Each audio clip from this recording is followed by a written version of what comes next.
Bonsoir et bienvenue sur Europe 1. Comme chaque soir de la semaine, la ligne est ouverte au 39 21 pour que vous puissiez vous exprimer en toute liberté sur les sujets qui vous tiennent à cœur et me poser toutes les questions qui vous préoccupent. Vous serez accueillis ce soir par Assiba et Clémence avec la complicité de Philippe Chartier qui fait son retour après quelques jours de vacances. Et vous le savez, à tout moment au cours de l'émission, puisque nous sommes en direct, vous pouvez nous faire part de vos commentaires par SMS au 7 21 21 code nuit, par courriel sur le site europe1.fr. Et si vous vous retrouvez dans un témoignage, si vous avez envie de poser une question à un auditeur, de lui apporter votre soutien, eh bien, il vous suffit de composer le 39 21. Voilà, nous sommes ensemble jusqu'à 1h, 39 21. Je vous attends. Europe 1, Caroline Dublanche. Bonsoir Philippe. Bonsoir Caroline. Bonsoir. Voilà, je voulais témoigner, merci de me recevoir. Oui, je vous en prie. Je voulais témoigner concernant une expérience détestable que j'ai connue sur un site de rencontre. Oui. Que je ne citerai pas, du reste. Non, je vous remercie, on ne fait pas de publicité. Que je ne citerai pas. Mais ce que je voulais, en fait, je voulais témoigner de manière globale, si vous voulez, en disant que, voilà, je me suis inscrit, excusez-moi, je suis un peu ému. Je me suis inscrit sur un site de rencontre il y a environ 1 an. Oui. Et à l'occasion de cette inscription, j'ai pu voir une annonce. J'ai pu voir une annonce d'une personne qui avait l'air une annonce qui me séduisait. Et puis bon, j'ai contacté cette personne. Et puis je lui ai donné mon numéro de téléphone. On a échangé nos numéros de téléphone. Je l'ai contacté et on s'est vu. Oui. On s'est vu 48 heures après. Il y avait une photo ou... Oui, il y avait une photo. Moi, j'ai envoyé ma photo. Il y avait une photo de part et d'autre. Alors, on s'est vu 48 heures après. Et puis, bon, ça s'est pas mal passé. Petit bisou, enfin bon. Ah, déjà, dès le premier rendez-vous? Oui, petit bisou. Ah, quand même. Oui, mais enfin, c'est tout. Ah bah attendez, vous étiez bien impatient. C'est déjà, ça veut dire que Oui, elle était séduisante et vous aussi, vous lui plaisiez. Non, mais physiquement, si vous voulez, Caroline, physiquement, c'est une personne qui me plaisait beaucoup. Donc la photo correspondait bien à la réalité déjà. La photo correspondait bien à la réalité. Et puis bon, j'avais envie de continuer un peu plus en avant avec cette personne. Et puis j'ai dit bon, qu'est-ce qu'on peut faire? Alors elle me dit si tu veux, on peut se rencontrer pour passer un moment un peu plus long, parce que j'y étais allé qu'une seule journée, un peu plus tard. Et alors je lui dis oui, d'accord. Alors je dis quand? Alors elle me dit la semaine prochaine. Bon, j'ai dit entendu, pas de problème, moi je suis libre. Et on prend rendez-vous pour 8 jours après. Oui. Alors, en fait, ça c'était un mardi. Alors, notre conversation, c'était un mardi. Non, un jeudi, pardon. Oh là là, je suis un peu perdu. Peu importe, oui. Enfin, peut-être que ça a une importance. Voilà, je vais vous expliquer. C'était un jeudi. Alors, bon, on prend rendez-vous pour la semaine d'après. Et puis, elle m'appelle le dimanche, qui arrive juste avant notre rendez-vous. Et puis, elle me dit, écoute, elle me dit, c'est un peu compliqué. Je dis, ah bon? Elle me dit, oui, parce qu'elle me dit, il y a une personne qui m'a contacté sur Internet. Je dis, ah bon? Je dis, c'est normal. Je dis, tu t'es inscrit sur un site de rencontre. Il est normal que tu aies des appels. Elle me dit, oui, mais la personne, ça fait 3 jours qu'elle est là. Et puis, ça fait 3 jours que je couche avec elle, cette personne. Alors, j'étais sidéré.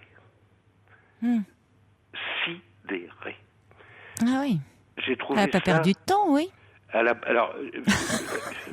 C'est- je ne vous raconte pas. Oui. Je ne vous raconte Oui, je comprends pas. mieux pourquoi du mardi au jeudi, ça avait son importance. Oui. Je ne vous raconte pas ce que j'ai Alors fait. attendez, vous l'avez quitté, donc vous êtes vu le jeudi, 3 jours, Voilà. donc ça veut dire oui, vendredi, samedi. Elle avait rencontré, d'accord. Mhm. Oui, à mon avis, c'était fait, si vous voulez, cette rencontre.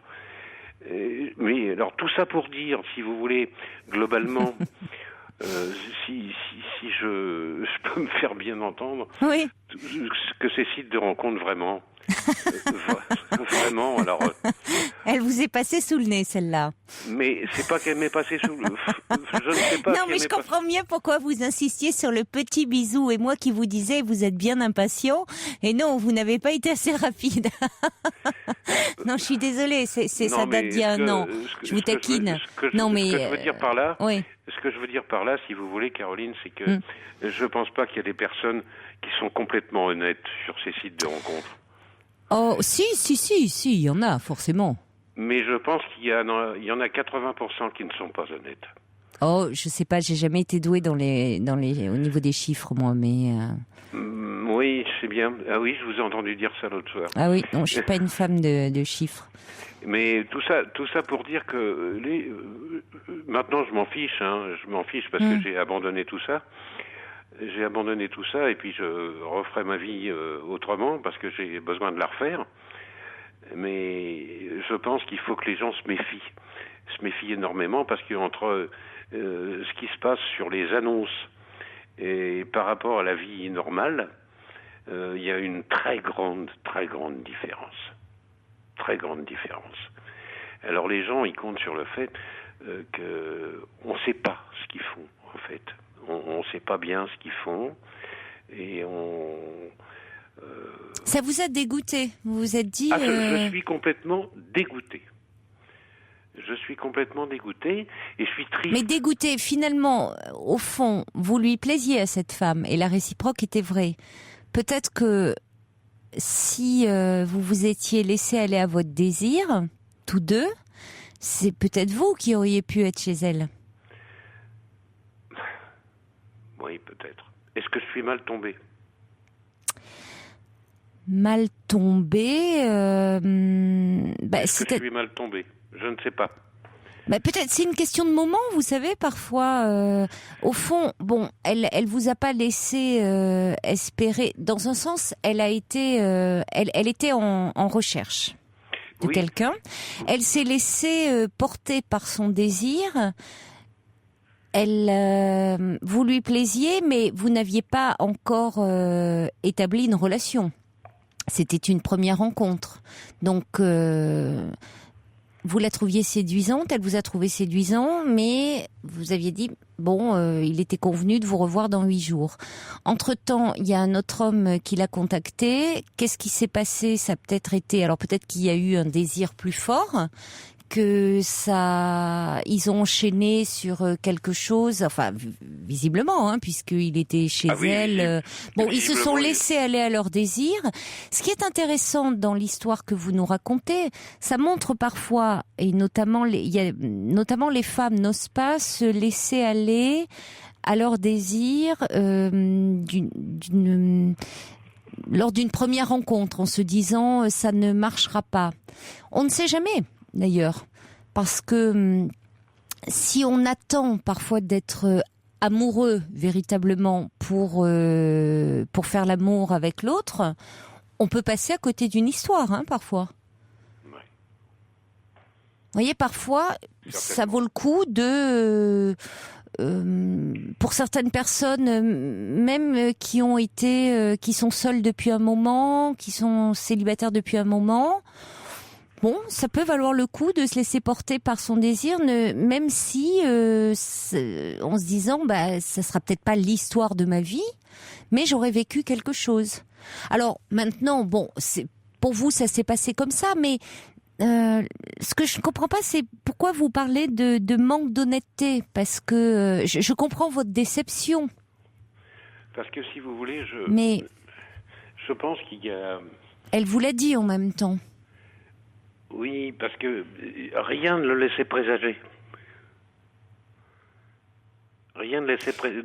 Elle ne vous disait pas qu'elle continuait qu'elle était toujours sur ce site et qu'elle pouvait recevoir d'autres appels et que donc qu'elle était dans une recherche et que vous étiez d'une certaine façon mise en concurrence avec d'autres. Non, parce que non. Voilà, je lui ai posé la question du reste. Je lui ai dit, mais tu cherches toujours, tu es toujours sur le site.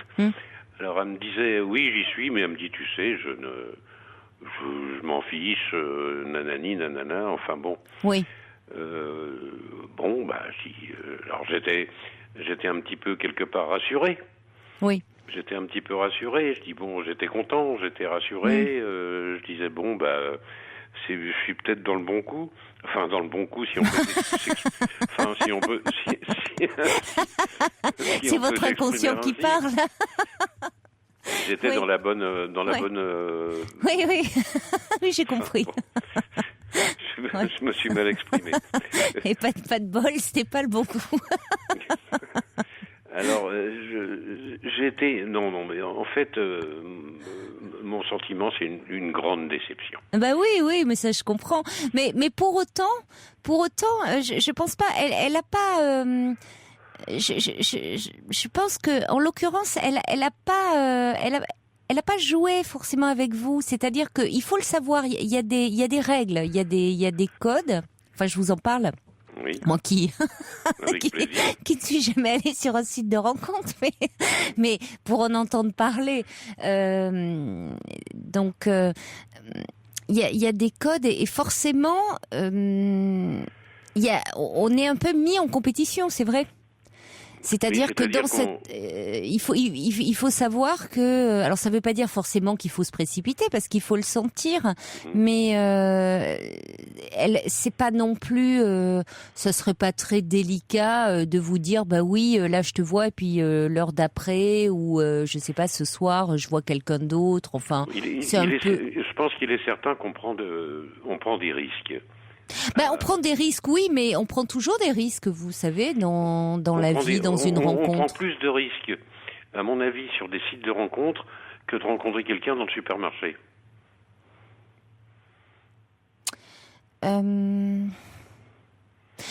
Je ne sais pas, parce que vous rencontrez quelqu'un dans un supermarché, vous prenez un risque en abordant cette personne. On prend toujours un risque quand on aborde l'autre. Ouais, mais virtuellement, je pense que c'est... mais je trouve que ce qui a été très bien de votre part et de sa part, c'est que vous n'êtes pas resté longtemps dans le virtuel. Vous êtes très vite rencontrés. Oui, nous nous sommes très vite rencontrés. Vous vous êtes très vite rencontrés. Donc le risque, il est aussi présent dans le virtuel comme dans la vie réelle à partir du moment où on rencontre l'autre. Parce que cet autre peut, d'une part, vous rejeter, ne pas, vous ne lui plaisez pas, peut ne pas être libre, il peut y avoir plein de choses. Mais si on ne prend pas de risque, évidemment, on ne vit rien. Bien sûr. Oui, c'est vrai. Finalement, on se dit oui, je prends 0 risque et je me claque mur chez moi ou je n'aborde personne. Donc je crois que mais pour autant, là où je suis pas tout à fait d'accord avec vous, c'est que bien sûr qu'il y en a qui jouent même sur via un écran, on peut s'inventer une vie, hein. Là, donc, d'où l'intérêt de se rencontrer assez vite pour voir un peu à qui on a affaire. Après, oui, on peut être mis en compétition, il faut se revoir, créer une relation. Et puis là, il y a quelqu'un qui peut-être a été plus rapide et où il y a eu quelque chose, un concours de circonstances, un désir plus fort, quelque chose. Voilà. Ça s'explique pas. C'est comme dans la vraie vie, ça. Ouais. Ça ne s'explique pas. On va accueillir, il y a Camille qui est avec nous, je crois, au 3921 et qui voulait réagir à votre témoignage par rapport à ces rencontres sur Internet. Bonsoir Camille. Oui, bonsoir. Bonsoir. Écoutez, je suis un peu comme ce monsieur parce que j'ai eu une fois cette expérience Et au-delà de ça, je crois que quand on est sur Internet comme ceci, en effet, il y a des discussions multiples avec différentes personnes. Et finalement, moi j'en ai retenu, finalement c'était un petit peu on va faire son marché. Ou alors c'est comme quand on serait dans un magasin et on choisirait finalement un petit peu au hasard par rapport à quels critères une personne. Et je trouve que finalement on dévalorise un petit peu ce que peut être une rencontre amicale ou amoureuse.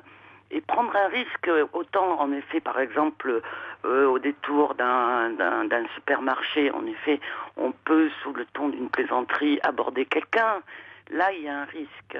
Tandis que finalement, je trouve qu'Internet, c'est le contraire du risque. C'est-à-dire que finalement, on se cache sous... on peut mettre n'importe quelle photo, on peut aussi raconter n'importe quoi, etc.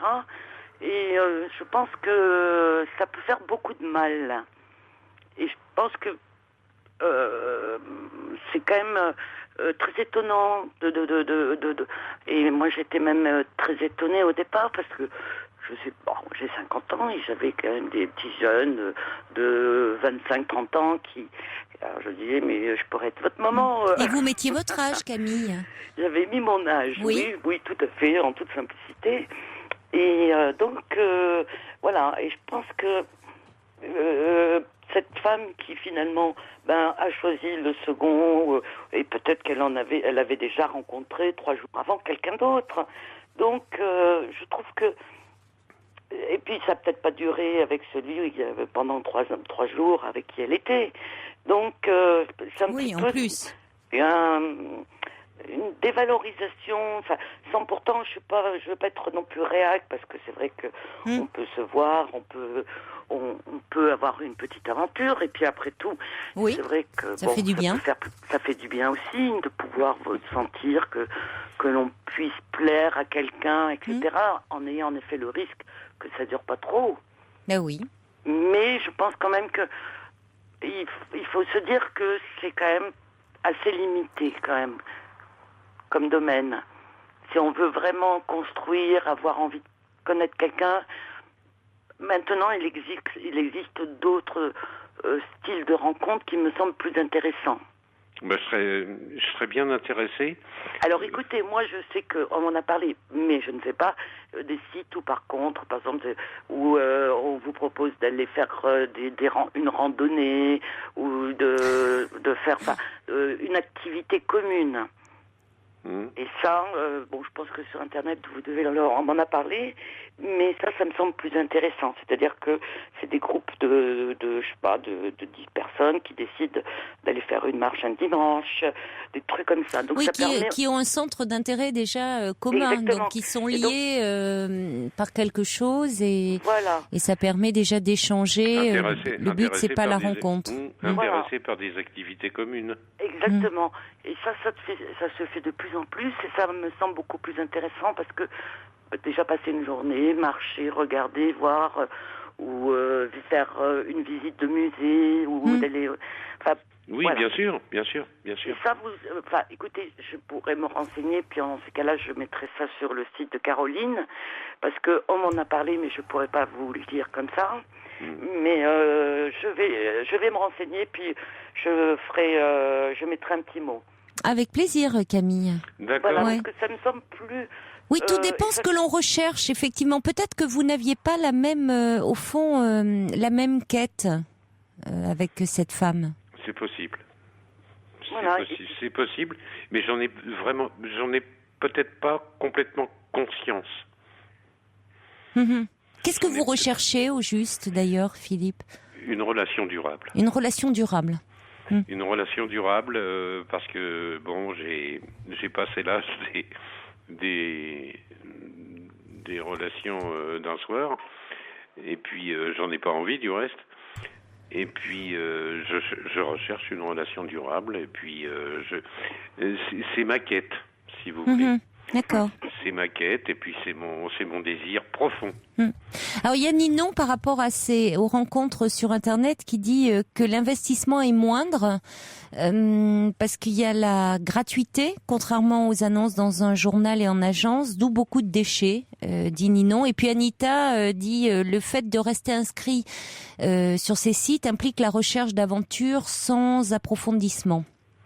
Oui, mais je pense que je suis bien d'accord avec cette chose qui vient d'être dite. Et puis Sergio dit c'est un peu le reflet de la société, on consomme des produits, des objets et des gens. Triste société de consommation. Alors on voit effectivement des gens qui sont quand ça marche pas, vite hop ils se réinscrivent sur le site. On voit ça y est ils sont de nouveau sur le site où hop la relation s'arrête, ils sont de nouveau en ligne. Ça c'est assez curieux, comme si les personnes pouvaient être interchangeables.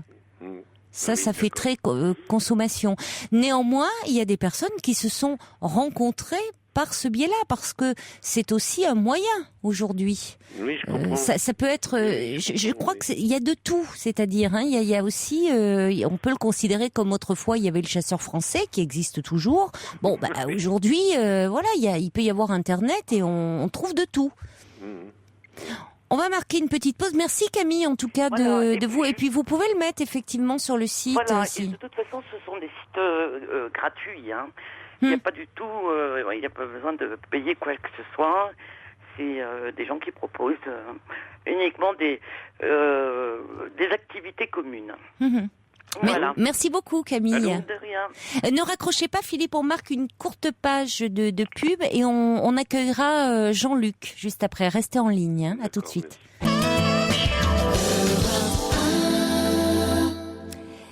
Bonsoir Jean-Luc.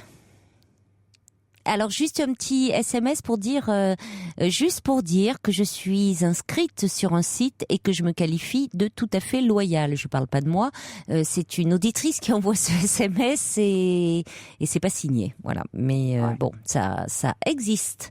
Jean-Luc, vous êtes là ? Je n'en doute pas. Moi, j'ai rencontré encore une fois, comme je dis à votre collaboratrice. Jean-Luc, c'est vous Jean-Luc ? Oui, c'est moi, oui. Ah d'accord, bonsoir. Bonsoir. Oui, non mais j'ai rencontré énormément de gens sur les sites de rencontres. J'y étais à peu près pendant 2 ou 3 ans. Parce que j'étais comme votre... Comme Philippe ? Ouais, voilà, c'est ça. Plein de désirs, plein de soif, plein de volonté.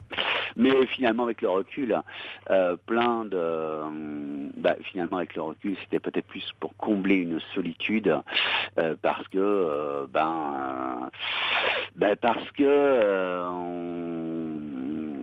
on a un petit peu peut-être tendance au jour d'aujourd'hui à figer certaines choses, et c'est pas parce qu'on est seul au jour d'aujourd'hui qu'on ne peut pas être bien, qu'on ne peut pas être qu'on ne peut pas avancer, qu'on ne peut pas progresser, qu'on ne peut pas rencontrer des gens, qu'on ne peut pas on n'a pas forcément besoin d'avoir quelqu'un pour pouvoir avancer. Certes. Donc effectivement, après on peut avoir ce désir-là, je l'ai personnellement. Moi, ça fait maintenant 7 ans que je suis seul, enfin que je vis seul, et j'ai rencontré énormément de gens sur les sites de rencontres. Il faut pas tout généraliser. Il faut bien, je pense, commencer déjà par cerner ses propres attentes à soi. Oui. Et ce que je n'avais pas fait d'ailleurs. Pour ne pas l'avoir fait d'ailleurs, effectivement des rencontres d'un soir, alors ça c'est très facile, vraiment c'est très facile. Moi je pense que cette dame est peut-être quelqu'un qui était très seule elle aussi, et à mon avis, moi j'ai eu la chance de rencontrer une femme qui était un petit peu dans le même cas, qui avait rencontré et qui avait pris contact avec 3 hommes. Et je l'ai rencontrée, j'étais le 2e, et elle a eu en revanche l'honnêteté de me dire dès la première rencontre, dès qu'on s'est rencontrés, qu'elle avait rencontré quelqu'un, et puis que c'était avec lui qu'elle avait envie d'avancer. Donc déjà je l'ai remercié pour son honnêteté, parce que j'ai trouvé ça vraiment super quoi. En même temps, elle vous mettait la pression. Pas du tout. Au contraire. Ah ben, un je peu l'enlève. quand même. Elle vous dit, voilà, il y a 3 hommes qui s'intéressent à moi. Tu es ou vous êtes le Ah, mais deuxième. non. Elle est un peu non. joueuse. Non, moi j'ai pas envie d'entrer en compétition. Je veux dire, l'amour c'est pas une compétition. On passe, ça passe pas. Effectivement, bon, ça a passé parce que on a échangé évidemment avant. Et effectivement, il y avait des choses qui étaient vachement sympas. Et d'ailleurs, moi je lui ai dit quand elle m'a dit ça, quand on s'est rencontrés, je lui ai dit mais attends, mais ta place n'est pas ici. Ta place n'est pas avec moi. Si il y a quelqu'un avec qui tu as envie d'aller, c'est avec lui qu'il faut aller. Mais en tout cas, moi, je te remercie de ton honnêteté. C'est vraiment le message que je lui ai tenu. Et d'ailleurs, 1 mois et demi après, son histoire s'est arrêtée. Et là, elle est revenue vers moi. Et finalement, au jour d'aujourd'hui, c'est une super amie. Voilà. Et moi, mais elle est revenue. Donc vous n'avez jamais été amant, c'est une amie. Jamais. Et pourtant, c'était vraiment quelqu'un qui me plaisait énormément, physiquement, puis aussi surtout ce qu'elle était, quoi. Je veux dire, quelqu'un de sensible, de profonde, voilà. Donc ça me plaisait beaucoup. Et mais non. Je veux dire, moi, on peut avoir le droit d'avoir la sensation de servir de bouche-trou après dans ces cas-là. Vous voyez ce que je veux dire? Oui, c'est vrai.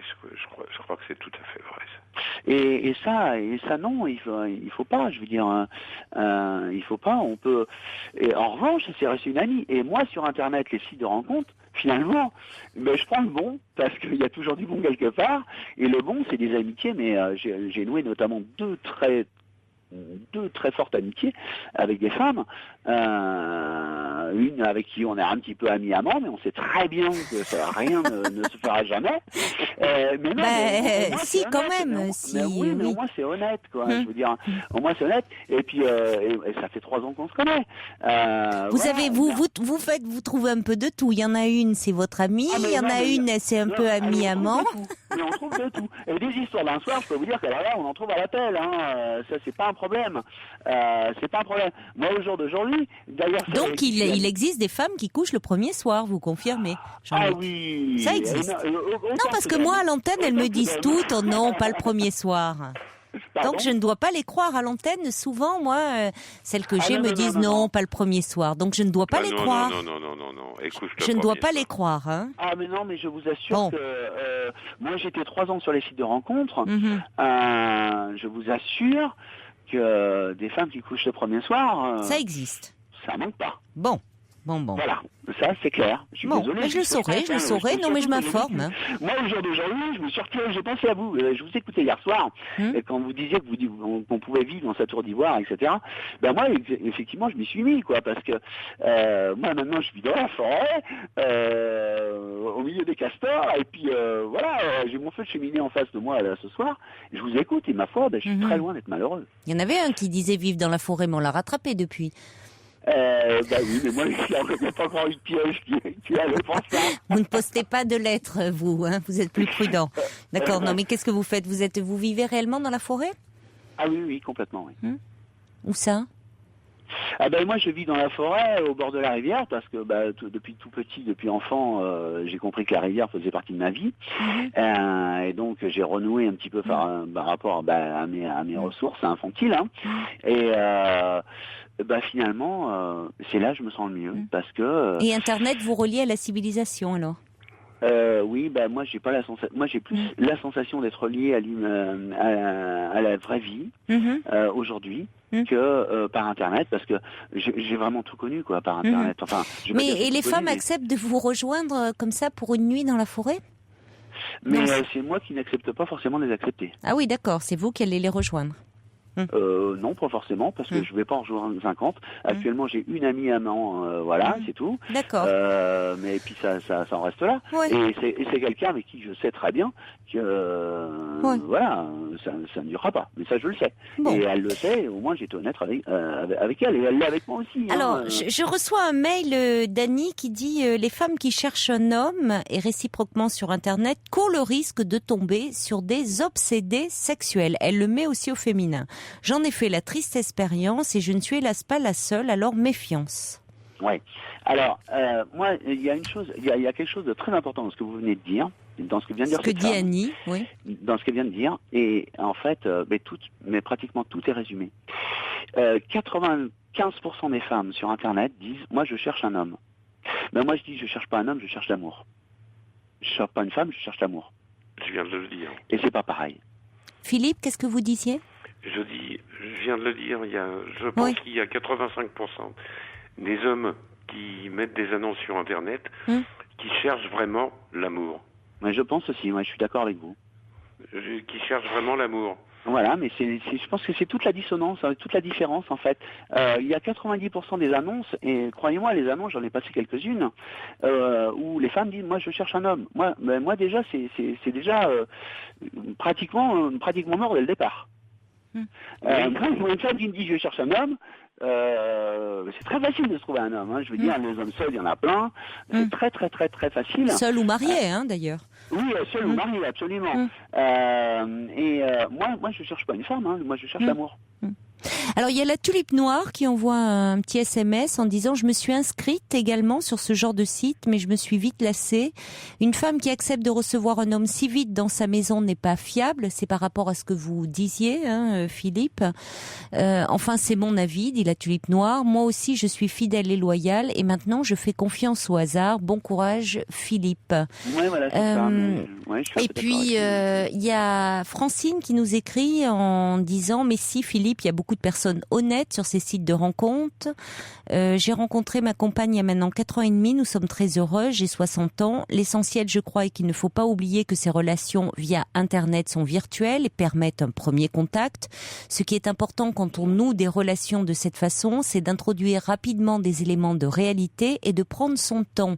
Alors, restez optimiste, Philippe. Prenez votre temps et ne vous enflammez pas trop vite, dit Francine. Je suis tout à fait d'accord avec cette personne, effectivement, faut pas s'enflammer. Et d'ailleurs, moi j'ai rencontré une amie qui est une personne, soi-disant handicapée, à mon avis, il y a beaucoup plus handicapée qu'elle. Ça fait 3 ans qu'on se connaît. Je crois qu'on a tout partagé ensemble, mis à part peut-être le lit et l'intimité. On a vécu vraiment des moments énormes, quoi. Je veux dire, avec cette personne, j'ai pleuré dans ses bras, elle a pleuré dans mes bras. On a été dans des concerts, on a vécu des soirées. Elle était encore chez moi avant-hier, parce qu'elle habite Paris, moi j'habite en Vendée, mais je sais que quand elle vient là, elle vient me voir. Il y a forcément une demi-journée qui nous est réservée et on va partager. Et on va partager. Est-ce que ça, déjà, c'est pas une forme d'amour? Bien sûr, oui, mais on n'est pas là pour épiloguer sur l'amour et tout ça, mais c'est important. Vous dites qu'on peut faire aussi de belles rencontres amicales. Mais Philippe, lui, nous disait qu'il cherchait une relation amoureuse dans la stabilité. En tout cas, merci. La même recherche que lui. merci beaucoup, Jean-Luc, et saluez les castors pour nous. Au revoir. Bonjour. Et on accueille Bruno. Bonsoir, Bruno. Oui, bonsoir Caroline. Bonsoir. Moi, je voulais juste mettre une petite note d'humour qui m'est arrivée. C'est une histoire vraie. Bon, j'entendais plein de gens autour de moi qui s'inscrivaient sur ces sites. Et puis bon, moi j'ai dit pourquoi pas, je vais y aller. Donc je connaissais pas du tout. Donc je suis allé sur ces sites-là. Et puis alors on commence à vous demander votre âge, vos cheveux, vos yeux, enfin tout le bazar. Donc moi ça m'embêtait parce que bon, des bruns aux yeux bleus j'en ai vu, mais j'en ai vu aussi des moches. Bruns aux yeux bleus ça va absolument rien dire. Et puis j'avais le chien de ma voisine là, qui me regardait toujours, c'était un petit cocker là. Alors je m'étais pris, j'ai dit tiens, en fin de compte, je vais décrire ce chien. Alors j'avais mis cheveux longs, roux, yeux clairs. Et puis tous les jours, j'avais des contacts qui me disaient, qui me posaient des questions. Alors je regardais chaque fois ce chien, puis je disais passif, actif, parce qu'après on vous demande, on va plus loin, passif, actif. Alors ce pauvre chien, il bougeait pas trop. Je dis passif. Passif, actif. Voyez, on vous demandait ça. J'étais arrivé à avoir des tas de gens qui étaient très intéressés en fin de compte. Par rapport à une description qui était complètement... est-ce que tu fais l'amour plusieurs fois par jour? Bon, le chien n'avait pas l'air, enfin, je veux dire, il avait l'air mou. Alors je disais, non. Enfin, vous voyez, je m'inspirais de ce chien. Et j'avais des tas de gens. Et alors, je sais pas, j'avais envie de pousser le vice au bout, puis de leur présenter, en fin de compte, à tous ces gens. C'est-à-dire donner rendez-vous à tous ces gens et amener le chien. Mais bon, j'en suis arrêté là. Tout ça, pour vous dire, c'est une histoire vraie. Tout ça, il faut faire quand même attention, quoi. quoi. Parce que je veux dire, une description de quelqu'un avec des tas de choses qu'on vous demande, ça veut rien dire. Rien. Alors c'est vrai qu'il y a des gens sûrement très sérieux dans ces sites, mais il y a des gens aussi beaucoup... Moi j'ai beaucoup de copains qui font des blagues là-dessus, quoi. C'est-à-dire qu'ils sont passés pour des femmes, qu'ils sont passés pour des hommes. Vous savez, les gens, excusez-moi le terme, ils s'emmerdent le soir, ils prennent Internet, et puis voilà, ils s'amusent. C'est pervers. Non, je crois pas. Je crois que c'est des jeux voilà. Moi personnellement, ça m'a amusé, mais ça m'a pas amusé longtemps. J'ai fait ça et je me suis aperçu, ben voilà quoi. Et vous n'avez pas fini par mettre la photo du cocker, non ? Non, non, parce que ça devenait, parce que en fin de compte, c'est sur ces sites. Enfin, ça dépend lesquels, sûrement. Ça devient très chaud très rapidement. On vous demande des tas de choses qui sont quand même assez... je vois, oui, d'après ce que vous disiez. Je vais pas aller plus loin, mais on peut vous demander des tas de choses, quoi. Donc, voilà. Alors après, vous étiez à court d'inspiration, il n'était pas... Oui, et ben moi, ça m'a beaucoup amusé. Essayez. Enfin, ceux qui m'écoutent là, s'ils veulent un jour essayer, vous, un petit peu, vous créez un personnage, vous verrez, tout marche. On peut faire tout ce qu'on veut. Alors il faut faire attention, quoi. C'est ce que je dis aux gens, faites attention parce que un brun aux yeux bleus, 1m72, cheveux courts, ça veut rien dire. Enfin, ça veut rien dire. Oui, un roux avec de grandes oreilles, ça peut être un cocker, effectivement. Voilà, exactement. Mais les yeux clairs... non, mais là, d'où ce que je vous disais, Philippe, c'est important de ne pas rester trop longtemps dans le virtuel. Vous êtes rencontrés très vite et voilà, ça c'est important. Et après, on peut prendre le temps de faire connaissance ou pas. En tout cas, il y a Nelly qui dit avec une voix aussi chaude et suave, ne désespérez pas, elle n'était pas faite pour vous, tout simplement.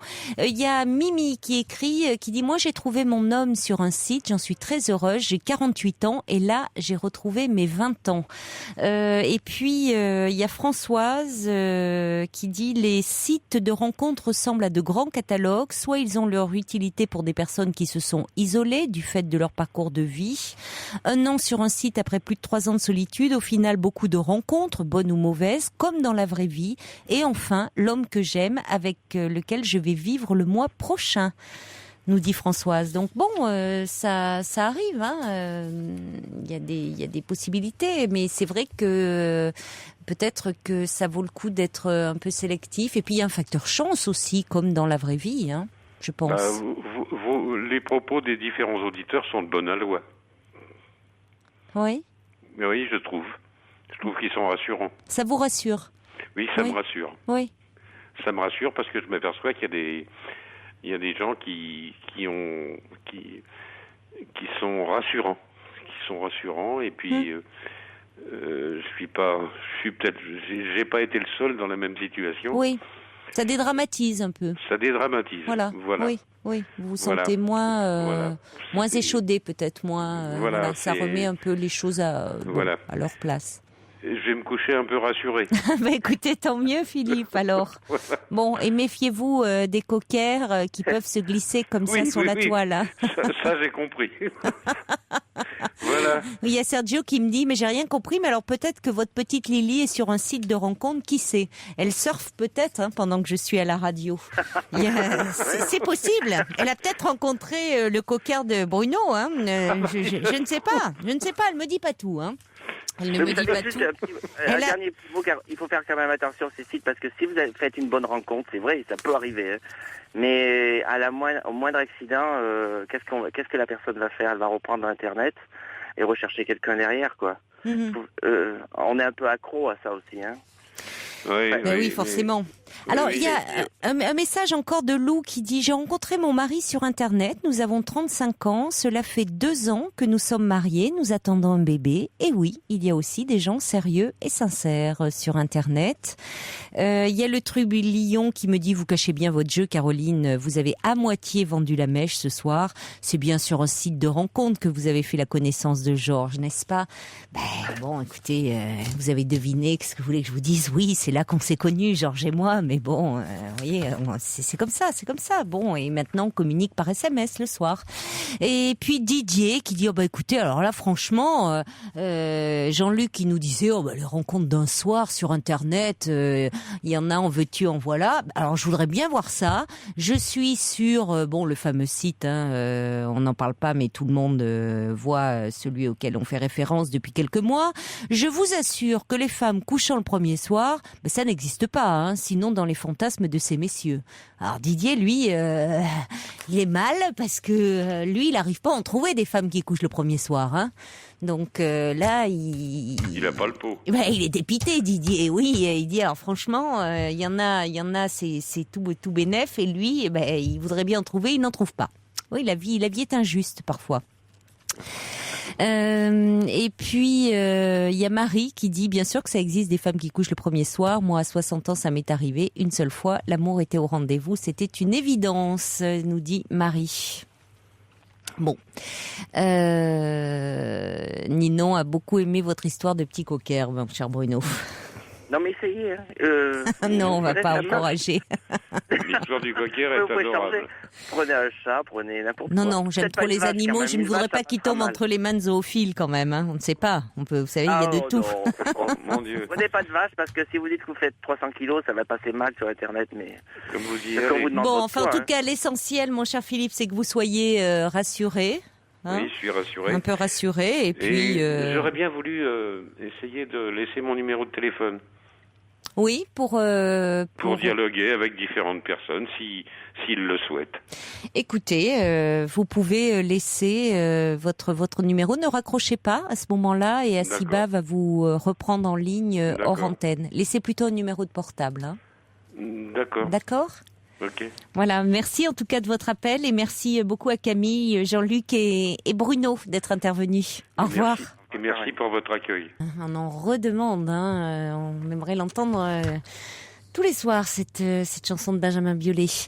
Et beaucoup de réactions sur ces rencontres par Internet. Florence nous envoie un mail pour dire merci pour ces beaux témoignages. L'amour existe et de le savoir, c'est bon pour le moral. Bravo à Bruno, j'adore votre témoignage. Caresse à votre toutou. Francine dit, votre témoignage est certes très drôle, Bruno, mais je déconseille fortement de jouer de telle sorte avec l'autre. Liliane dit, je ris en écoutant ce monsieur, il s'agit de Bruno, car ma fille est aussi inscrite sur un site de rencontre et jusqu'ici les photos des hommes sont très loin de la réalité. Cependant, elle ne désespère pas de rencontrer un jour quelqu'un qui lui corresponde. Le problème est que maintenant, il devient difficile de faire des rencontres. Les lieux sont limités, nous dit Liliane.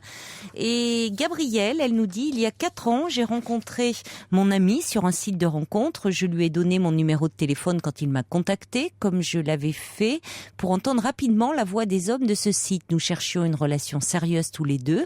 Depuis, nous nous disons que nous avons une chance terrible et rare. D'après ce que j'entends, ces sites demandent recul et beaucoup d'humour. C'est le grand manège de la vie. J'y ai appris beaucoup. Je souhaite le même bonheur à Philippe, nous dit Gabriel. Et puis Hervé, lui, nous envoie un mail pour nous envoie un mail. Oui, il parle d'un site qui s'appelle OVS et je crois on va sortir.com et il cite Schopenhauer pour résumer les complexités entre la solitude et les difficultés de couple.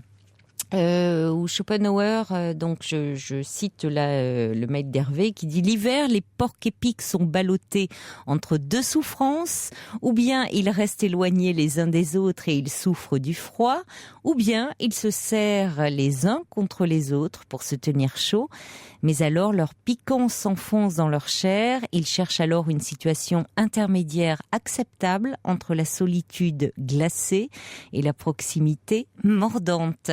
Avec cette fable, Arthur Schopenhauer résume sous une forme simple un des aspects importants de sa pensée. Comme les porcs épics en hiver, les hommes sont, selon lui, poussés les uns vers les autres par le besoin de société, nés du vide et de la monotonie de leur propre intérieur, mais leurs nombreuses qualités repoussantes et leurs insupportables défauts les dispersent de nouveau, nous dit Hervé. C'est pas mal, très bien vu. Voilà, et puis on accueille, on va changer complètement de sujet et on va accueillir Delphine. Bonsoir Delphine. Oui, bonsoir Caroline. Bonsoir. Tout d'abord, je voulais vous remercier pour me donner la parole. Je vous en prie. Alors voilà, je vais raconter mon histoire. Voilà, un soir, je buvais un verre avec ma collègue de travail et on discutait un petit peu du travail. Donc, on est toutes les deux femmes de chambre. Oui. Et donc c'est un hôtel, il y a un restaurant aussi. Et donc, en fait, il y a un nouveau maître d'hôtel qui est arrivé. Et donc, elle l'avait vu. Moi, j'étais en congé. Et donc, on discutait. Et puis, je lui disais, il est comment ça, parce qu'en fait, si vous voulez, moi, je suis séparée. J'ai une petite fille. Et elle est célibataire. Donc, on parlait. Et comment elle me dit, il est pas mal. Il a un enfant. Il est célibataire. D'accord. Après, le lendemain, si vous voulez... je l'ai vu et c'était un homme qui c'est vraiment un très bel homme, quoi, qui paraissait vraiment très sympathique. Et comment dire, donc après avec mon collègue de travail, donc forcément on en parlait, on rigolait, voilà. Et je me suis dit j'ai envie de comment dire de lui montrer qu'il m'intéresse, mais je ne sais pas trop comment faire pour que ce soit discret. Donc du coup, sur un petit papier, j'avais marqué « Êtes-vous célibataire ?» Bon, je savais qu'il était célibataire, mais c'était pour faire un petit peu une approche, quoi. Ah ça c'est direct, oui. Oui. Ah oui, là c'est pour le moins. Vous ne lui aviez pas du tout parlé. Non, on serrait juste la main pour se dire bonjour. Oui. Ouais. Et donc en fait, j'ai trouvé un moment où on se rencontre, où on se croisait finalement, quoi, pour lui donner le petit papier. Oui. Et j'avais laissé mon numéro de téléphone portable. Oui. Et j'étais vraiment, j'avais vraiment très très très très peur. Et une fois que j'ai donné le mot, je voulais vraiment fuir très très loin. Oui. Il est venu me voir et il m'a regardé dans les yeux, il m'a dit oui. Et ça m'a séduite, c'est vrai, parce que c'était rigolo, c'était un petit jeu, quoi. Et comment dire, donc voilà. Bon, au moins, il savait à quoi s'en tenir avec vous. Oui, là, ouais. Vous ne tourniez pas autour du pot. Non, du tout, non. Et comment dire, donc le lendemain, je me suis dit, c'est un peu rigolo ce qui se passe, je vais continuer avec mes petits mots. Donc du coup, le lendemain, je me présente avec un petit mot. Donc je me présente brièvement. Et donc je donne le petit mot. Donc ça l'a fait vraiment sourire, quoi. Ça l'a séduit. C'était rigolo. Et alors, qu'est-ce que vous lui aviez mis le lendemain? Alors, je me rappelle plus exactement. Donc je m'étais présentée donc avec mon nom, mon prénom, et puis j'avais dit que j'étais maman, quoi. Voilà. Et puis, oui, vous avez une voix jeune, pourtant, vous êtes une jeune maman. Ouais, j'ai 28 ans. Oui. Et votre petite fille, elle a quel âge? Elle a 3 ans et demi. 3 ans et demi, d'accord. Ouais. Et qu'est-ce que j'avais marqué encore? Vraiment, les choses qu'on... oui, vous présentiez un petit peu. Ouais, voilà, ouais. Je voulais dire que j'étais maman dans le sens où c'est vrai que j'ai un physique jeune, j'ai une voix jeune. Je voulais lui montrer que moi aussi j'ai un enfant, quoi. Qu'on était un peu pareil. Et donc du coup, après dans l'après-midi ou le lendemain, je sais plus, je reçois un SMS. Et donc il se présente de la même façon, quoi. Et donc on se téléphone et on se rencontre le dimanche soir. On se rencontre au dimanche soir, donc après mon travail, on se donne un point de rendez-vous. Et donc là, on voulait sortir, boire un verre, si vous voulez, dans une ville close. Et on avance, on marche. Et tout d'un coup, il fait demi-tour, mais vraiment, très, très rapidement. Et il me dit, ça fait trop cliché. Ça fait trop cliché. De quoi, d'aller boire un verre? Ouais. Ouais. Et parce qu'il y avait peut-être des touristes. Il me dit ça fait trop cliché. Et j'ai trouvé, et il lui dit tu veux pas plutôt boire un café à la maison? Bah je dis bah si. Donc voilà, j'ai bu un café donc chez lui et donc là il s'est un petit peu dévoilé et comment dire, il m'a appris qu'il a vécu donc avec un homme. Et ça m'a fait un peu bizarre quand même quoi, parce que bon. Avec un homme? Ouais, il avait vécu avec un homme. Et du coup bah je me suis dit bon bah tant pis quoi. Bah au mieux il y aura de l'amitié oui. entre nous quoi. Oui. Et donc j'en ai resté là, bah voilà, je suis partie et après donc là c'était le dimanche quoi, et après pendant 2 jours là, je pensais qu'à lui et je savais pas. Donc il voulait mettre les choses au clair avec vous? En fait, il a pas dit qu'il voulait pas de relation et avec moi, mais il m'a dit et en fait il s'est présenté, il a raconté sa vie et puis voilà, et puis je suis partie et après j'ai analysé chez moi et puis comment dire, j'étais frustrée, je dis quand même cet homme il me plaît et mais quand vous m'avez dit je voulais lui montrer que moi aussi j'étais maman, c'est-à-dire ouais. Lui est père de famille? Oui. Oui. En fait, il a vécu avec un homme. Ensuite, il s'est marié avec une femme. Il a rompu avec cet homme et il s'est marié avec une femme et il y a eu un enfant. D'accord. Ouais. Et en fait, moi, je suis assez impulsive. Oui, j'ai cru comprendre. Ouais. Et je lui ai téléphoné donc le mardi et je lui ai dit je viens chez toi quoi. Et donc là et je lui ai dit mais par contre ma fille vient parce que moi j'ai ma fille, moi je l'ai le soir quoi. Et donc sur un coup de tête comme ça, je prends ma fille, le lit pliant, tac, direction chez lui. Avec la petite sous le bras? Ouais, alors moi j'avais la petite sous le bras, donc je me gare, j'avais la petite sous le bras, lui il prend le lit pliant et dans ma tête je me disais mais qu'est-ce que je fais, enfin bref. Et donc là c'est allé très vite, donc là je peux dire que j'ai couché le deuxième soir. Oui. Et il me dit dans la nuit qu'est-ce que tu fais demain et tout ça. Je dis je sais pas, j'ai rien de prévu et parce qu'on a les mêmes jours de congé, écoute on va chez ma mère quoi. Et donc là on passe un week-end chez sa mère. C'est curieux. Ça va. Le premier week-end que vous passez ensemble, c'est chez sa mère? Ouais. Ah oui? C'est pas banal? Non. En fait, on allait... si vous voulez, il a la garde de son fils le mercredi. Oui, donc, d'accord. Du coup, on est allé voir, on est allé chercher son fils. Oui. Et puis, on était chez sa maman, quoi. Oui. Et donc, en fait, tout est allé très, très, très, très vite, quoi. Mm-hmm. Ouais. Et quand on était chez sa maman, je l'ai pris, je lui ai parlé et je lui ai dit mais ta maman elle doit croire que ça fait longtemps qu'on se connaît quoi. Oui, à moins qu'elle connaisse son fils, hein. Ouais. Et en fait du coup je suis jamais partie de chez lui. Je suis jamais pendant un mois, je suis jamais partie de chez lui. C'était vraiment une histoire d'amour. Oui. Ouais, c'était vraiment super, quoi. Mais ça veut dire que c'est terminé aujourd'hui? Ouais. En fait, c'est terminé, si vous voulez. Alors, vous allez me dire pourquoi, comment ça s'est terminé, pourquoi. Ouais. Ça sera après le journal, d'accord, Delphine? D'accord. Vous ne raccrochez pas, hein? À tout de suite. D'accord, ouais.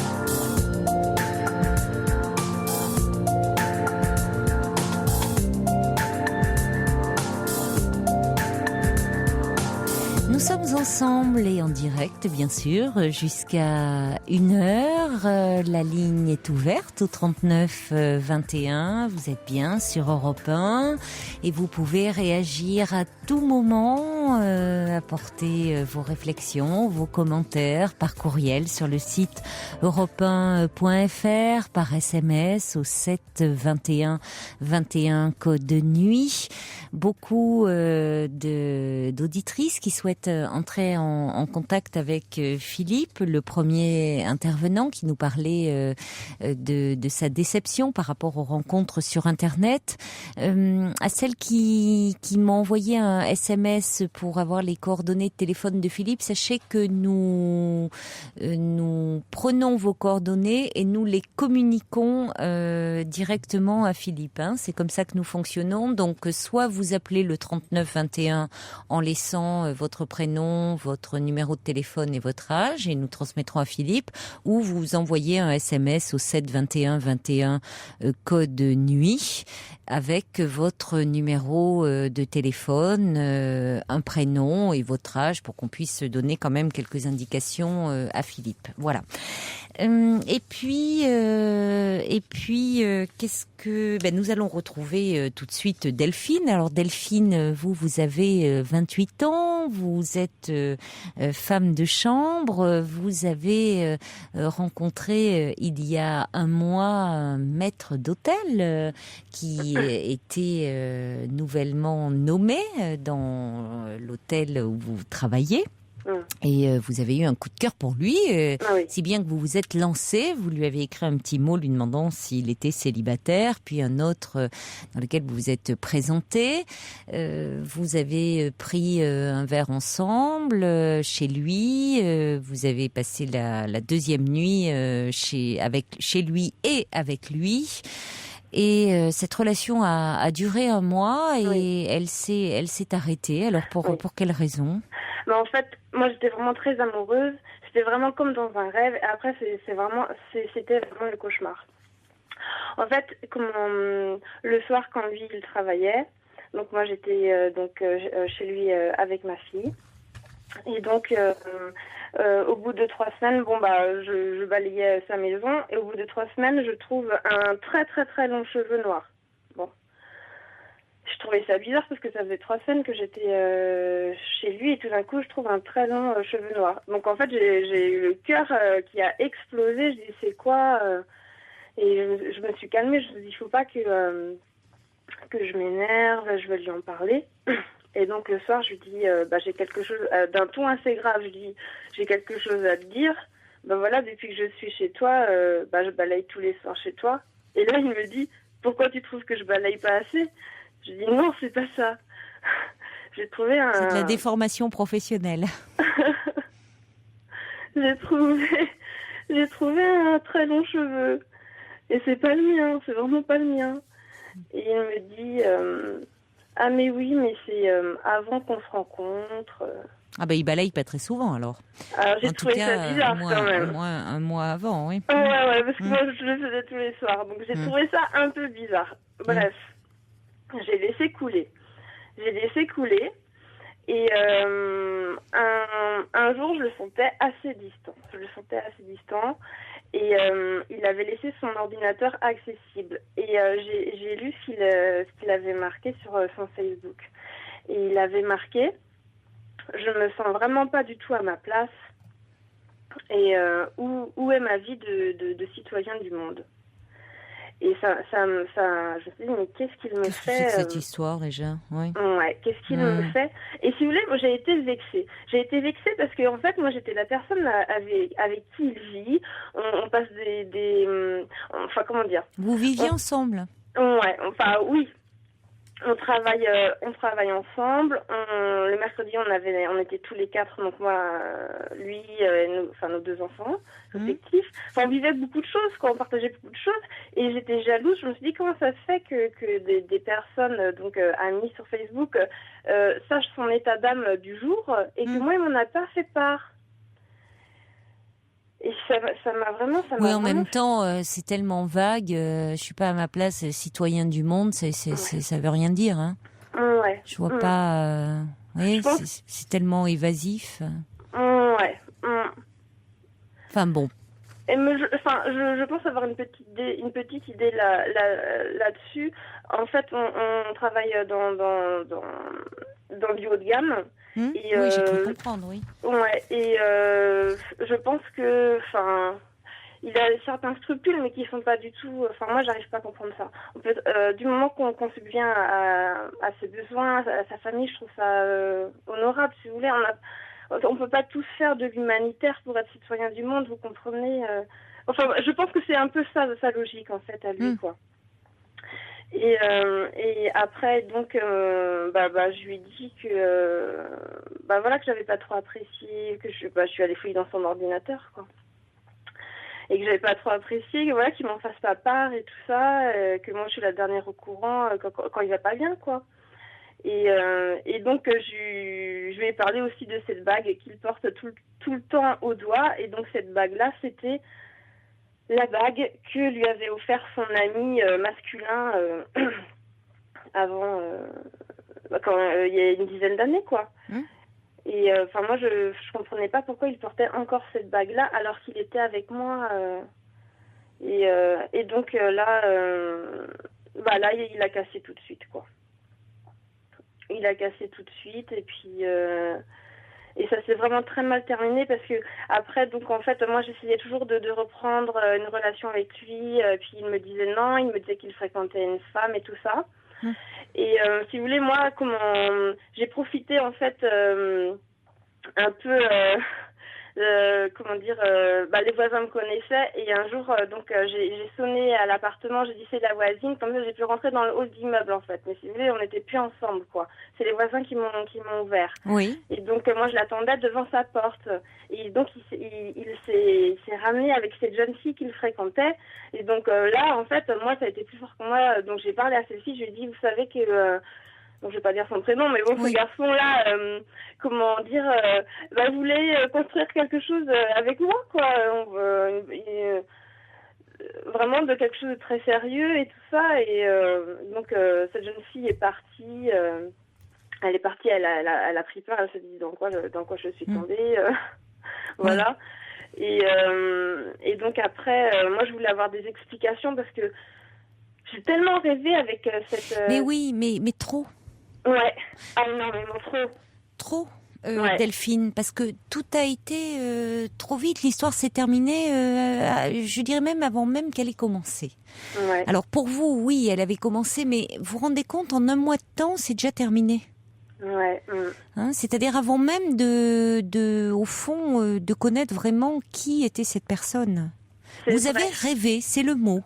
Vous avez rêvé non pas de lui, rêver à lui, même si c'est pas français. C'est-à-dire rêver, au fond, à ce qui pouvait être, à ce qui pouvait exister, mais pas réellement vécu, l'histoire. Et ce qu'il était. Vous l'avez fantasmé, imaginé, plus que réellement vécu. C'est normal. Dans les premiers temps d'une relation, on est plus dans la projection, dans ce qu'on imagine de l'autre, que ce qui est réellement. On ne le voit pas l'autre tel qu'il est. On le voit tel qu'on a envie de le voir. Or là, on voit bien d'ailleurs, vous avez été extrêmement entreprenante, ce qui n'est pas, c'est pas un mal en soi. Je veux dire, après tout, cet homme vous plaisait, vous le trouviez très séduisant, très beau, vous le désiriez. Bon, vous y allez. Je veux dire, ça, le problème n'est pas là. Mais ça, après, c'est lui, au fond, s'est laissé porter. Ouais. C'est vous qui portiez cette histoire. J'ai l'impression presque que vous étiez un peu seul à la porter.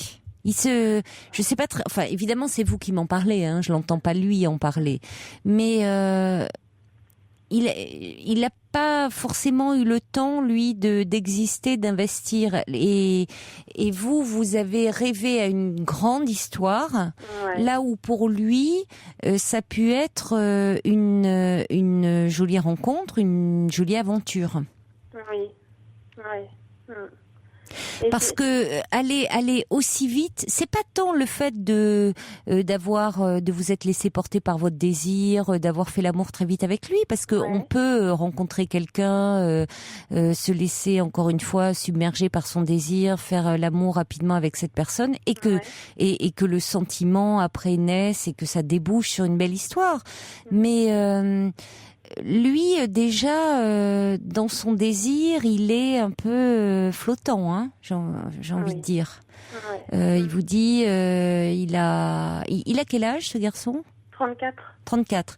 Ouais. Bon, il a aimé une femme dont il s'est séparé, il a eu un enfant, il a eu une histoire apparemment très importante avec un homme aussi. C'est quelqu'un qui peut-être déjà est en quête, je sais pas, dans sa recherche d'identité, dans sa sexualité, dans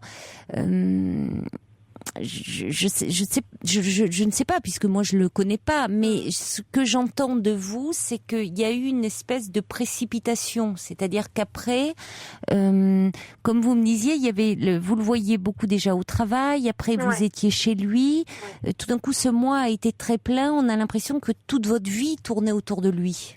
C'est là où ça a été un peu trop vite.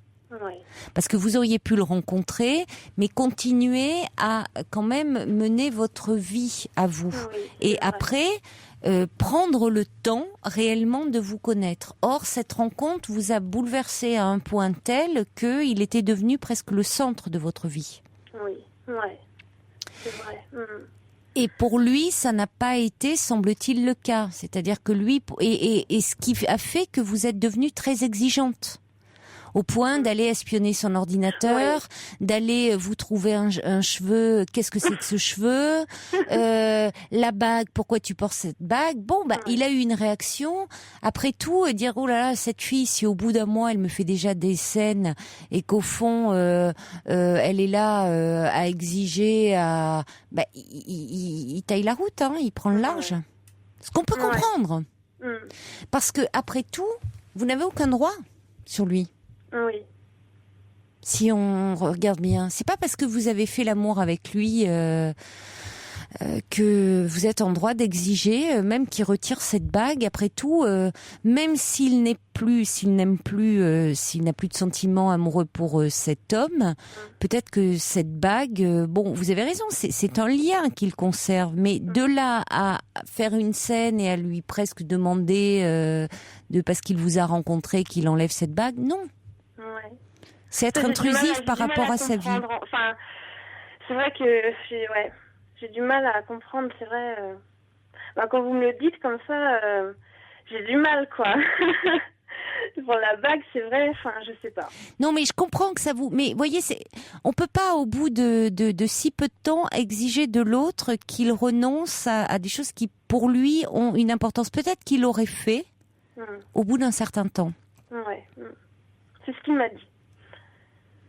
Mais on peut pas demander, arriver dans la vie de quelqu'un et vouloir tout bouleverser comme ça. Dans sa vie. Mais bon, d'ailleurs, il y a Cathy qui nous envoie un mail pour dire tout est allé très vite, effectivement, si vite que la fin aussi de cette aventure amoureuse a été précipitée.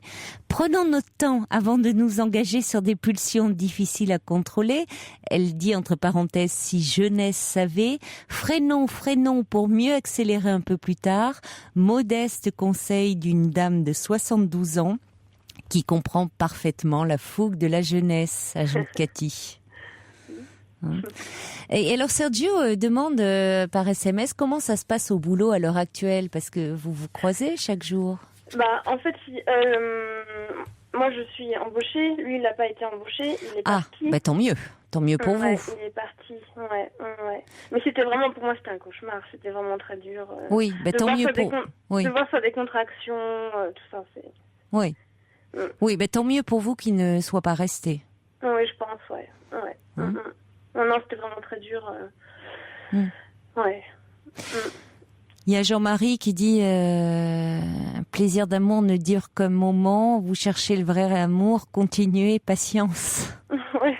Patience, mais peut-être attention, ça veut pas... Vous pouvez garder cette fougue et ce côté entreprenant, mais après attention à ne pas être trop intrusive et trop envahissante. C'est-à-dire laisser le temps à la relation de s'établir, de se construire. On peut pas arriver comme ça, débarquer dans la vie de l'autre qui a une histoire, un passé, et tout est exigé. Ouais, c'est vrai. Oui, c'est ce que dit Fabien. Fabien qui est cuisinier d'ailleurs, qui dit un peu possessive, la demoiselle, et jalouse très vite. Toutes ces questions et ces jalousies au bout de 3 semaines seulement, le cheveu, les états d'âme, la bague. Hein. Ouais, bon, c'est ça. Il faut un petit peu prendre sur soi, parce qu'après tout, il pouvait mettre un terme à une relation. Il pouvait. Bon, on peut pas tout changer comme ça. Il y a Minouchette qui dit débouler dans la vie de quelqu'un avec ses bagages, marquer ainsi le territoire par le ménage, les injonctions à s'expliquer ou les espionnages, et imposer ainsi la trame de l'histoire à venir est assez violent. Je sais de quoi je parle, dit Minouchette. Et il y a Prune qui dit vous êtes un peu comporté comme un détective qui part à la chasse comme ça aux cheveux. Soyez un petit peu moins intrusive la prochaine fois, vous dit Prune. Hein, c'est bon, on apprend comme ça. Ouais, c'est des bons conseils, là. Merci beaucoup. Bah oui, vous allez, on apprend, hein. Ouais. Bon, et puis c'est bien qu'il soit pas dans votre boulot, comme ça, ça va vous apaiser. Puis attention au prochain maître d'hôtel. J'espère pour vous qu'il sera très moche. Hein. Allez. Est-ce que je pourrais passer une annonce? Une annonce comment? Est-ce que j'ai un projet de pièce de théâtre? De pièce de théâtre? Oui. Qu'est-ce que vous voulez faire? Alors, en fait, j'aimerais monter une pièce de théâtre, Les Chaises de UNESCO. Et je cherche un partenaire, en fait, pour monter cette pièce. Et donc, est-ce que je peux laisser mon numéro? Ah, normalement, on fait pas ce genre de choses parce qu'on peut pas gérer, nous. Et puis, alors, vous savez, le problème, moi, j'ai envie de vous dire, Delphine, c'est que vous risquez d'avoir des réponses, mais pas forcément pour monter une pièce de théâtre. Hein. C'est un peu le risque. Hein. Et nous, on pourra pas faire le tri. Hein. Ouais. Non, je crois qu'il vaut mieux, à ce moment-là, sérieusement, un conseil qui me paraît plus judicieux, c'est d'aller dans les différents cours de théâtre qui existent. Je pense au cours Florent, mais il en existe beaucoup d'autres, et de mettre une annonce. Parce que là, vous avez beaucoup de jeunes qui apprennent le métier de comédien et qui seront ravis de pouvoir répondre à une annonce et qui ont déjà une formation. Parce que là, nous, on va pas pouvoir faire le tri. On va peut-être avoir des appels, mais de personnes qui auront vos coordonnées, mais ça sera pas pour faire du théâtre. Ouais, d'accord. Hein? Soyez prudente, jeune fille. Non, mais si attention, vous voulez, j'aimerais vraiment faire du théâtre. Si vous voulez. Non, mais ça, je comprends. Avec ma fille, si vous voulez, la garde de soir, et du coup, c'est très difficile. Et j'aimerais... Bien sûr, non, mais c'est un très beau projet. Mais regardez les différentes écoles de théâtre et passez une annonce. D'accord. Hein, ça sera plus judicieux. D'accord. Voilà. Et merci pour votre émission. Je vous en prie, bonne chance Delphine, au revoir. À vous, au revoir. Pour rejoindre Caroline Dublanche, appelez le 39 21, 34 centimes la minute. Des réactions qui arrivent par SMS au 7 21 21 code de nuit pour Delphine Poupig qui dit le passé de l'autre ne nous appartient pas. Le valet de cœur qui dit lui qu'on n'appartient pas à l'autre, qu'on partage sa vie. Et Sophie qui dit la passion se consume et l'amour se construit. Annie qui me demande si l'émission aura lieu jeudi soir et comment, ma chère Annie. Nous serons là sur notre 31. Bien sûr que nous finirons l'année et que nous la démarrons en votre compagnie, si vous nous faites le plaisir d'être parmi nous. Nous serons là, bien sûr, jeudi en direct dès 23h avec vous. Et puis, il y a Néjoud qui dit « Mais où est donc passé le subversif ?» Alors, je crois qu'à cette période de l'année, le subversif part toujours quelque temps. Il nous fait quelques frayeurs, comme ça, il s'absente sans nous dire où il va, pour mieux nous revenir, ma chère Nejhoud. Rassurez-vous. Mais dites-moi, vous aviez appelé le standard pour dire que justement vous réagissiez aux rencontres par Internet, pour dire qu'il y a de belles rencontres qui peuvent se faire sur Internet et que vous vivez actuellement une belle histoire avec un fils de pasteur hollandais et que c'est une rencontre que vous n'auriez pas pu faire autrement. Alors le subversif devrait passer au 4e, 5e plan, mais je vois que vous n'oubliez pas malgré tout. Peut-être que de déception, il est parti, qui sait, je ne sais pas. Patou, elle nous envoie un mail parce qu'elle elle a entendu le message que j'ai lu hier de Florence. Florence, cette jeune femme qui, ayant subi une ablation du sein après un cancer et bien qu'ayant une reconstruction, dit qu'elle pensait qu'elle ne pourrait plus connaître une histoire d'amour. Patou dit, je voulais rassurer Florence parce que j'ai subi cette chose horrible avec chimio et rayons. Je n'ai pas encore fait de reconstruction, mais grâce à un homme intelligent et compréhensif, j'ai une vie sexuelle très épanouie. Il m'apprécie comme je suis, avec un seul sein et même des kilos en trop. Grâce à lui, cette grosse épreuve m'a paru plus légère. Courage à toutes, nous dit Patou. Voilà. Et puis, on va accueillir ce soir Valérie, qui est avec nous sur Europe 1. Bonsoir Valérie. Bonsoir Caroline. Bonsoir. Et merci pour tout ce que vous nous apportez. Merci, c'est vous aussi, puisque c'est à partir de vos témoignages qu'on peut se parler. Oui, bien écoutez, je vais vous raconter ma petite histoire qui doit être une histoire un peu banale, je pense. À savoir que, je suis une maman qui a élevé sa fille en partie seule. À partir de l'âge de 10 ans, je me suis séparée de son papa.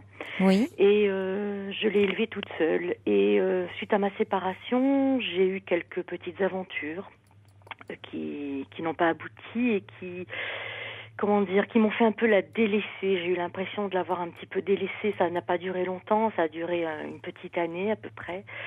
Et puis tout d'un coup, j'ai pris conscience que je devais vraiment m'occuper d'elle, comme je l'avais toujours fait d'ailleurs. Et j'ai fait un choix de vie, le choix de m'occuper d'elle, d'en faire une jeune fille et une jeune femme qui réussit, qui soit bien dans sa peau, et donc et de l'apprendre à être indépendante, à être ce qu'elle est devenue. Et j'ai misé là-dessus. J'ai pas voulu refaire venir d'homme à la maison. J'ai voulu lui garder un équilibre. Je suis entourée d'amis, mais je n'ai pas voulu.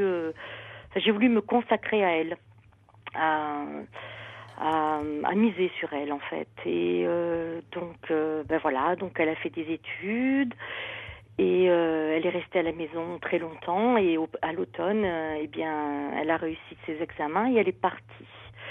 Et je suis quelqu'un de très indépendant, elle est quelqu'un de très indépendant, et je l'ai toujours élevée dans l'objectif évidemment de partir armée en fait, d'être bien. Oui. Et quand elle est partie, ça a été terrible. C'est-à-dire que je me croyais prête et en fait, je crois que je ne l'étais pas. Et j'ai eu l'impression d'abord j'ai eu peur pendant quelque temps. J'ai eu très peur. Et je me suis mise à me poser des questions que je ne m'étais jamais posées avant. Jamais, j'avais eu une ligne de conduite sur l'éducation, sur la vie, etc. Et tout d'un coup, je me suis retrouvée vide, lâchée, seule, et avec plus aucun sens à ma vie. C'est-à-dire que pendant une vingtaine d'années, quand on est parent, la vie a son sens. C'est-à-dire que les horaires, c'est les enfants, l'argent, c'est pour les enfants, le but de sa vie, c'est pas que ça, parce que à côté de ça, j'ai un métier, j'ai des mais ça remplit beaucoup une vie. Vous avez raison, c'est bien sûr, ça, c'est un cadre très important. Ça donne un sens à votre vie, même si par ailleurs vous dites vous avez des amis, vous avez votre métier, mais enfin, tout tourne beaucoup autour de votre fille. Elle a quel âge aujourd'hui ? Elle a 22 ans. Et vous, Valérie ? J'en ai 49. Oui, vous êtes jeune, oui. Et en fait, tout d'un coup, je me suis rendu compte d'abord, au début, j'ai eu l'impression que, en fait, j'avais l'impression de la protéger, et j'ai eu l'impression que c'était en fait elle qui me protégeait contre moi-même. Et puis, et quand elle est partie, je veux dire, les repas, faire à manger. Pour qui j'ai eu l'impression d'avoir fait toujours les choses par rapport aux autres, en fait. Et c'est une période qui est très difficile à vivre, quoi, parce que bien qu'entourée, je me sens très seule et je m'ennuie dans ma propre vie, ce qui ne m'est jamais arrivé. Voilà. Et je ne sais pas par quel bout attraper cette situation, en fait. Elle est partie depuis combien de temps, là, vous m'avez dit? Ça va faire 2 mois. 2 mois, oui, c'est très récent. Oui. Alors, elle était déjà partie pour les études. Enfin, elle les faisait sur place, mais elle avait des périodes d'absence assez prolongées. Mais quand elle partait, moi j'étais bien. Hein, quand elle n'était pas là, je veux dire, j'ai jamais souffert de son absence. On s'appelle pas 10 fois par jour, on s'appelle 1 fois par semaine, parce que je savais qu'elle revenait. Tandis que là, elle a déménagé et elle est partie. Elle est loin de... Non, elle est à 250 km. C'est pas... Oui, mais enfin, oui, elle est... Elle n'est pas à 15 km. Oui. Alors, il y a une chose, ça montre que l'objectif que vous vous étiez fixé, qu'elle soit une jeune femme autonome, vous avez très bien réussi. Oui. Votre mission éducative, puisque elle a pu se séparer de vous, finalement sans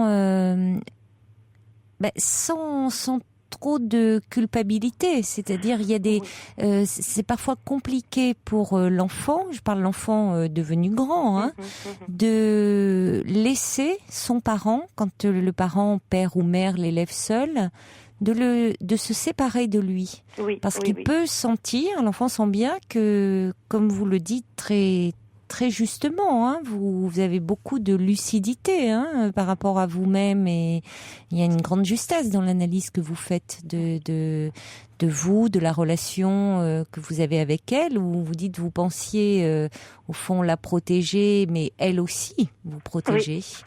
Et l'enfant le ressent très bien quand il sent une certaine fragilité sur un plan affectif, et donc quitter son parent peut être compliqué pour lui parce qu'il peut avoir peur que son parent s'effondre.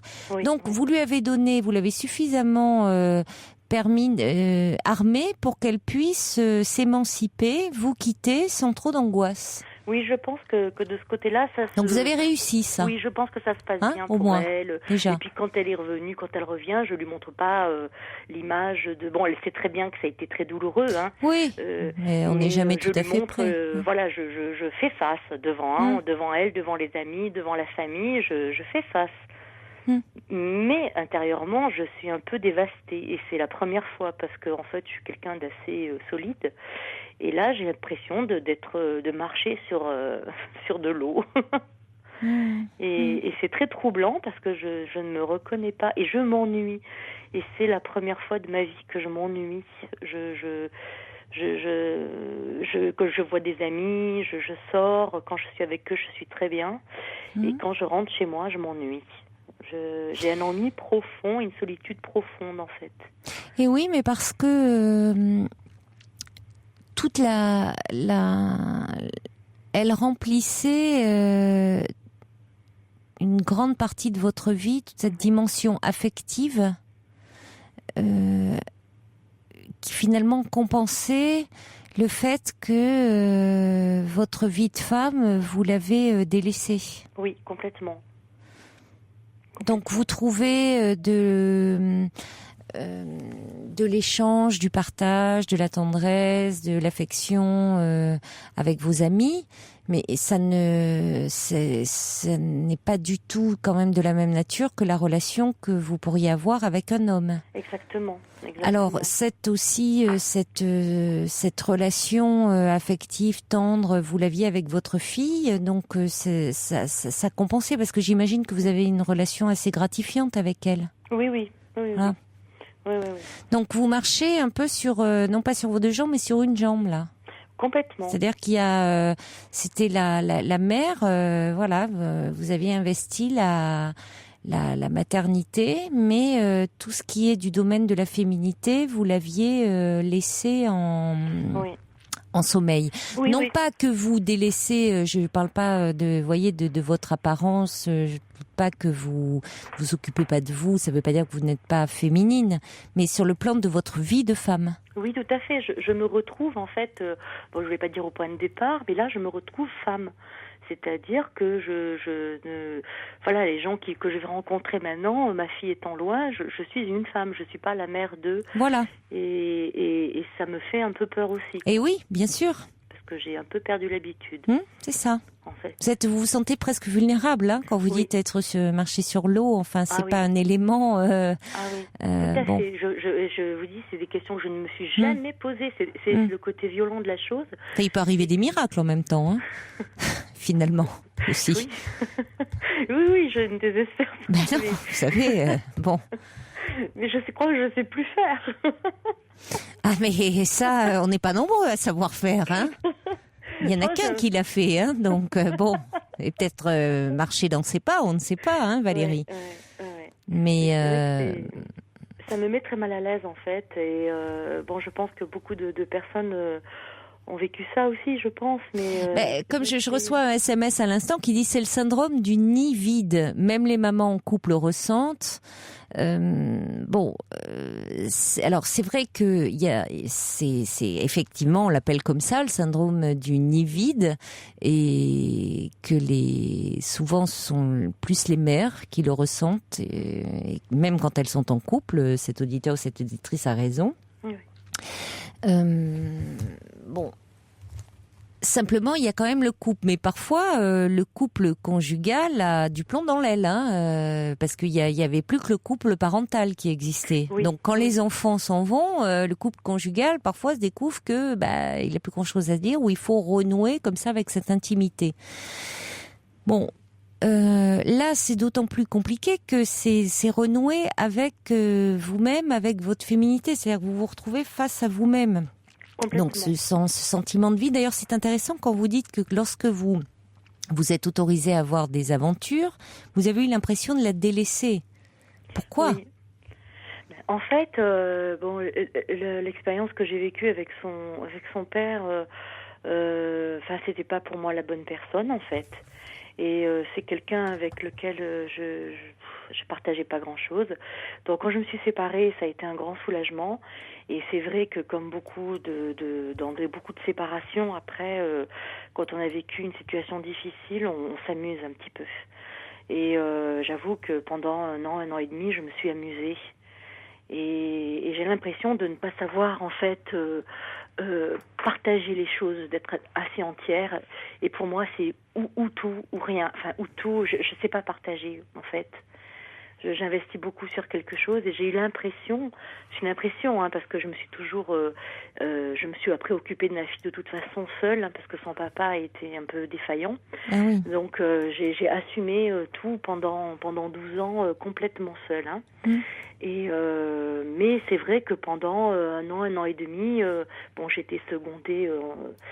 Elle n'était pas à l'abandon, mais j'ai eu l'impression vraiment de m'amuser, quoi, de rattraper le temps perdu, et ça n'a pas abouti. Et j'ai eu l'impression aussi, après j'ai un peu culpabilisé aussi. Je me suis dit que je l'avais un peu laissé, quoi.